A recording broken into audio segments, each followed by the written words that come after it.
Good morning, Blue Lulus. How you doing? I couldn't decide if I should make a video today because I usually try to be a lighthouse in the storm. I try to talk about what's going on and still have a little bit of light, a little bit of hope. I try to be a lighthouse, right? And there's not a lot of light today. President Maverick has officially been diagnosed with pancreatic cancer, and it's metastatic, and it's an advanced aggressive form of this cancer. And I think that in today's day and age, we oftentimes feel like we have to make a value judgment to every single piece of information that we hear, and in some circumstances that's just like not necessary. And I think when it comes to something like this, yeah, it's just sad. It's just bad. And the thing that makes me the most sad about it for him is that he spent so much of his life, so much of his time and energy and blood, sweat, and tears pouring into our nation. And then now, in the twilight of his life, this is what he has to see. He only got 6 months of retirement, during which I'm sure he's been flooded with who knows how many emotions. And now he knows that time could be cut incredibly short, and this is what he has to see. And in a life that has been filled with so much tragedy, more tragedy than any person should ever have to take on, that this is happening to him right now, that really breaks my heart. I watched a video that was talking about one of the ICE facilities that's in southern Texas, and that's where they're keeping immigrant children. And it was so awful that it almost brought me to my knees. When these families are separated and their parents are taken to one facility and the children are taken to another, they're basically left to fend for themselves. These are infants, preschool age children, young, tiny children. They're in a facility that was designed to contain, I want to say 150,000 people, and they had 300 kids there. And then they said, oh, don't worry, we have an expansion that we've built on, and behind this facility they basically put a giant empty warehouse, and that's where they're keeping these small children. There's no beds, there's no cots. They're making them sleep on concrete and holding them there indefinitely. What is that going to do to these kids? What is it going to do to the people who work there? How do you do something like that and then go on about the rest of your life? How do you go home and pet your dog and kiss your wife and hug your kids after doing something like that all day? The cruelty is crushing me today. But they love it. They think that the cruelty is marketable for them, and the people on our side are just waiting to let things get worse, because they said that we can't do anything until they really understand.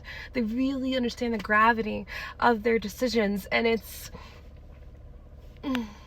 are they ever going to? I have no idea.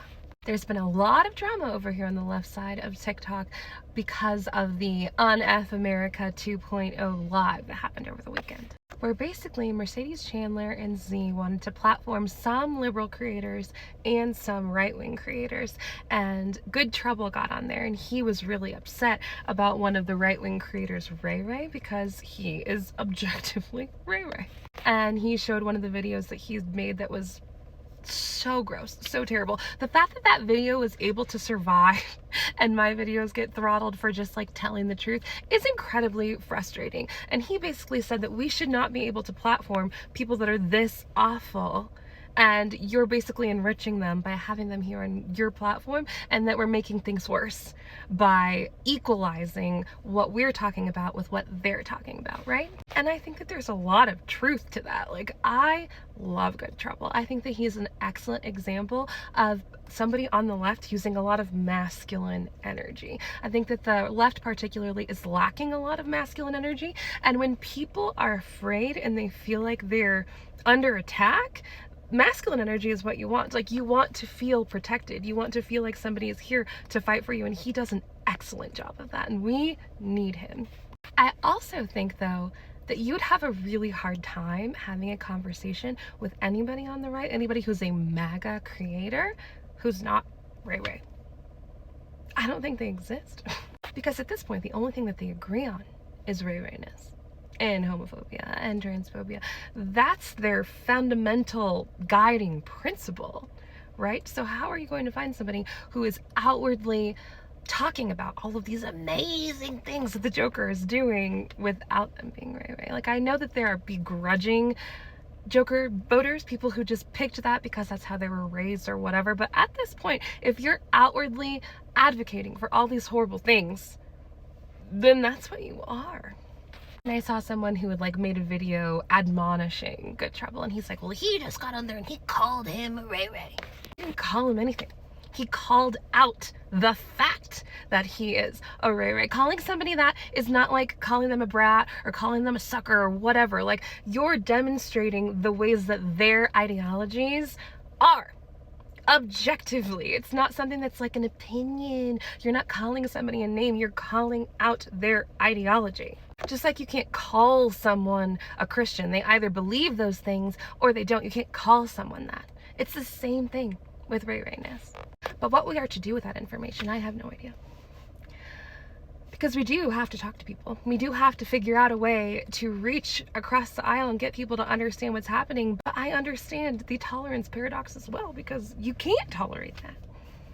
Tolerance of those perspectives are what got us here in the first place.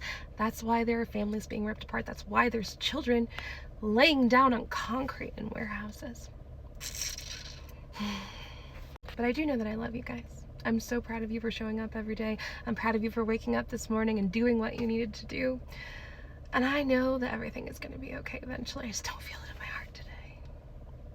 But I hope you drink some yummy coffee. I hope you eat a yummy snack. And as always, keep your eyes up, keep your feet on the ground. I'll see you next time. Ta-ta.